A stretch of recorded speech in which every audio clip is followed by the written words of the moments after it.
UFC 300 is just around the corner, and today I'm going to be going over the top 5 best case scenarios for the card. These are just my personal best case scenarios that I would love to see happen. I haven't seen any other MMA YouTuber make a video similar to this, and these are just my personal opinions as well. But without any further ado, I'm going to be going from number 5 to number 1 best case scenarios that could happen on this card that would really add to the aura of UFC 300. Starting at number 5, Cody Garbrandt career resurgence. Of course, we all know the unfortunate fall off Cody Garbrandt has had in his career ever since getting the belt off of Dominic Cruz, losing twice to TJ Dillashaw, getting knocked out against Pedro Munoz as well, the Kai Kara France fight at flyweight. He's had some really unfortunate fights ever since catching lightning in a bottle that night against Dominic Cruz. He's managed to get some wins, the Rafael Assunção knockout, and then the 2 wins most recently against Trevin Jones and Brian Kelleher, even though those were kind of layup performances. Cody Garbrandt, he's one of the fighters that I was really getting behind when I first got into the sport. He has an exciting style, and I feel like a lot of people enjoy watching Cody fight. He was also a star back in the day when he was first getting onto the scene, and I'm sure that I share similar feelings about his career fall off and how hard that's been to watch. But this weekend against Deiveson Figueiredo at UFC 300, if he can win this fight, that will propel him right back into the rankings, where if he plays it smart and takes some winnable matchups like against Henry Cejudo or something along those lines, I think that he could get his career back on course. So that is number 5, Cody Garbrandt career resurgence. Hopefully he doesn't get knocked out and chinned against Deiveson Figueiredo in the first fight of the night. That would be really hard to watch. I'm sure there's plenty of Figgy fans out there that want him to win, but he hasn't really had the tragic fall off like Cody Garbrandt has. And, I know a lot of Cody Garbrandt fans have hated to see it, but this weekend he has the opportunity to really get his career back on course. So that's number 5. We move on to the next one. Number 4, we got a Renato Money Moicano unhinged post-fight speech. I think if he gets a win over Jalen Turner, especially if he gets a finish like a submission over Jalen Turner, you already know with a crowded live venue with, an excited crowd for UFC 300, he's going to make the absolute most of that. He's going to go crazy on the mic, and he's actually going to be able to get some crowd pop when he does so. So it's going to be an incredible moment. You already know he's going to be probably shouting out Matty Betts. "Oh, brother, I cash plus money for you, brother." You already know he's going to be making a bunch of crazy references. He's getting some early practice for his police career with, submitting Jalen Turner. But I think that Moicano having a crazy, entertaining post-fight speech with the crowd pop of UFC 300 would be electric for sure, because Moicano knows how to work the mic.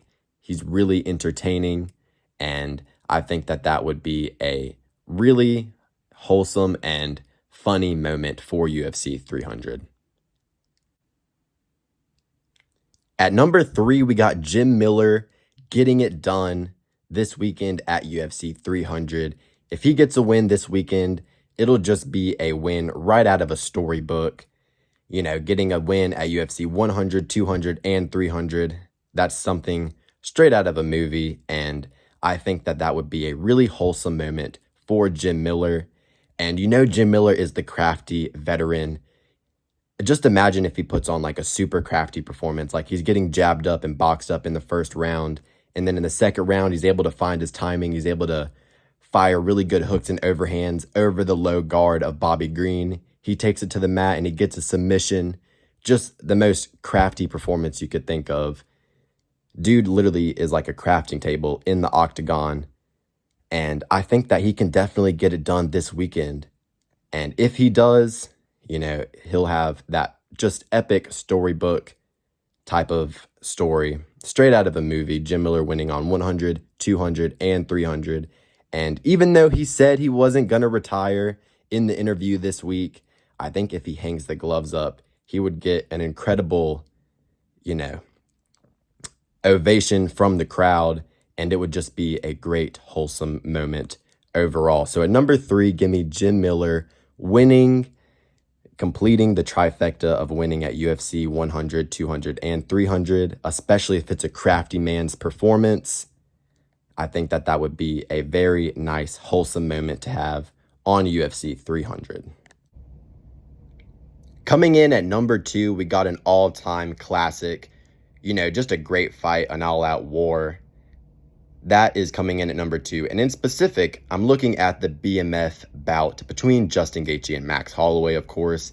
I think if any fight on the card has the potential to be an all-time classic, it would be that one.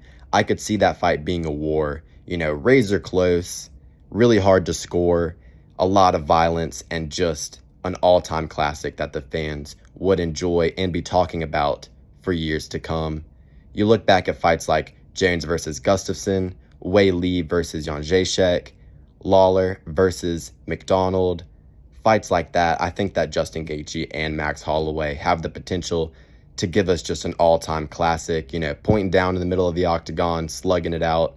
I know both guys are a little bit more reserved with their style at this point in their careers, so it might be a little less likely to happen now than it would, for example, if this fight took place a few years ago when both of these guys were a little bit more, pedal to the metal, a little bit less reserved.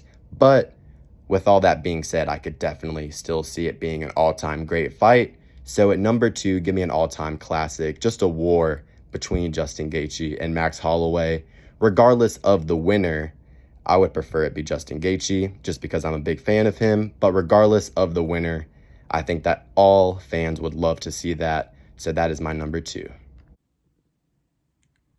At number 1, the best case scenario for UFC 300. Give me an epic, just dramatic, jumping out of your chair, Charles Oliveira comeback finish victory.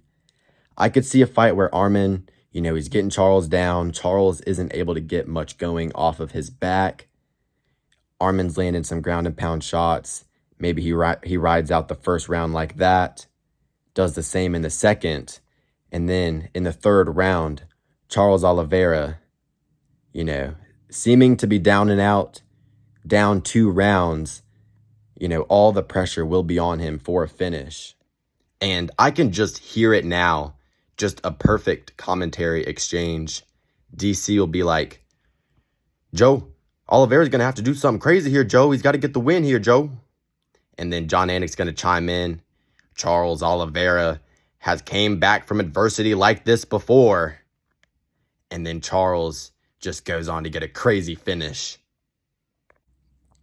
And I could see him marching across the octagon, just sticking a nasty 2-3 on the chin of Armen Tsarukyan. He goes down.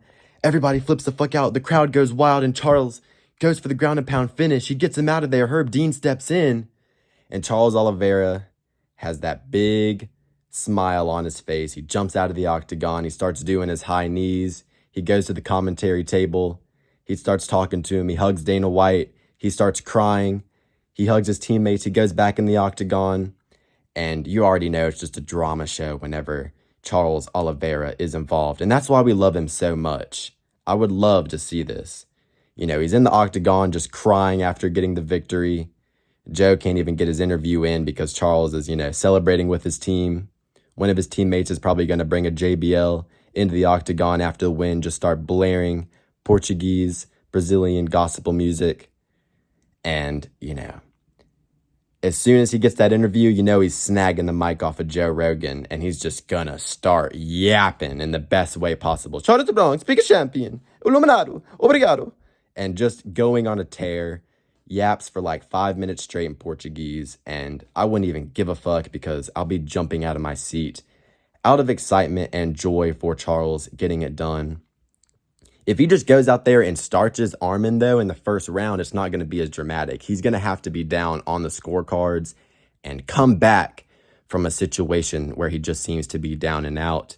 And I think that that is the best case scenario for UFC 300. I don't really think anything else on the card could play out any more dramatic and emphatic to where fans are going to freak out and be super happy and excited as much as Charles Oliveira coming back from being down on the scorecards, getting a super exciting finish against Armen Sarukian. And he's going to be saying, champion as a name, shoulders de bronze. And everybody is going to love it. That is my best case scenario. I hope you guys enjoyed the video. Let me know what you thought about my list. If you guys got anything different, leave it in the comment section below. And I'm really looking forward to 300. I hope you guys are as well. Have a wonderful rest of your day.